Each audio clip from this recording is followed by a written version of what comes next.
Hello friends, I am मनोरंजन कुमार। आप देख रहे हैं यूट्यूब पर स्टडी 0.2 में बिहार बोर्ड।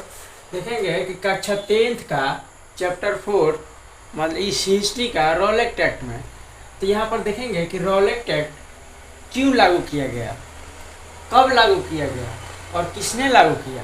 तो हम लोग जानते हैं कि 1914 से 1918 तक विश्व युद्ध चला और उस विश्व युद्ध में भारत के अनेक नेता क्रांति कर रहे थे, जिसके कारण रोलेक्ट एक्ट लागू हुआ।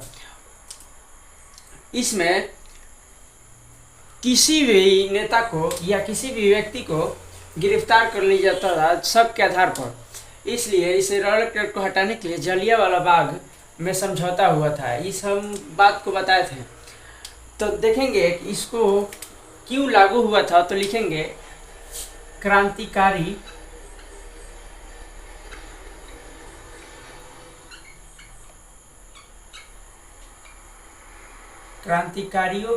को दमन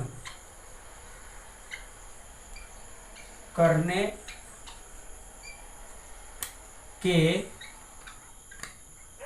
लिए, यहाँ पर लिख देंगे क्रांतिकारियों को दमन करने के लिए। अब देखेंगे कि यह कब लागू हुआ। तो यह 21 मार्च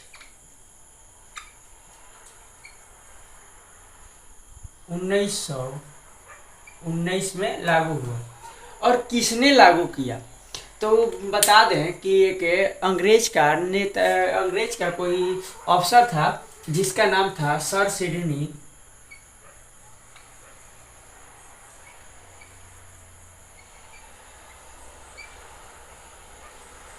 रोलेक्ट।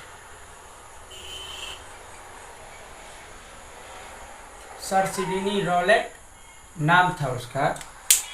तो हम लोग देखेंगे, तो हम लोग देख लिए कि रोलेक्ट एक्ट क्यों लागू हुआ। तो क्रांतिकारियों को दमन करने के लिए लागू हुआ।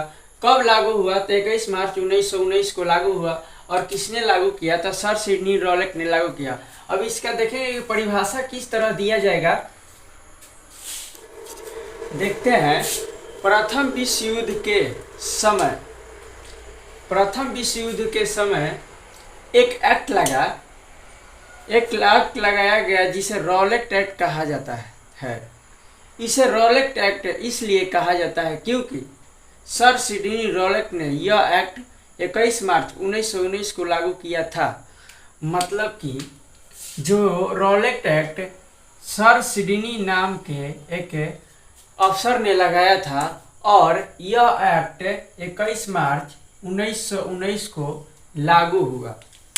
इसलिए एक्ट के दौरान किसी व्यक्ति को, मतलब कि इस एक्ट के कारण किसी भी व्यक्ति को शक के आधार पर गिरफ्तार कर लिया जाता था और सजा सुना दिया जाता था। मतलब कि कह रहा है कि किसी भी व्यक्ति, कोई भी व्यक्ति हो, उसको शक के आधार पर गिरफ्तार करके उसे सजा सुना दिया जाएगा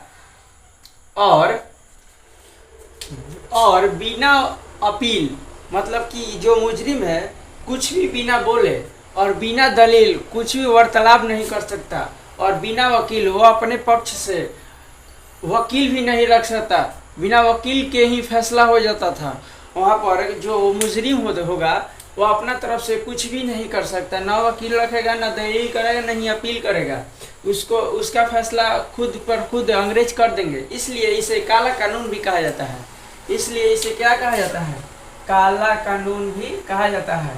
बिना वकील, बिना अपील और बिना वकील का ही यहाँ पर फैसला हो जाता था।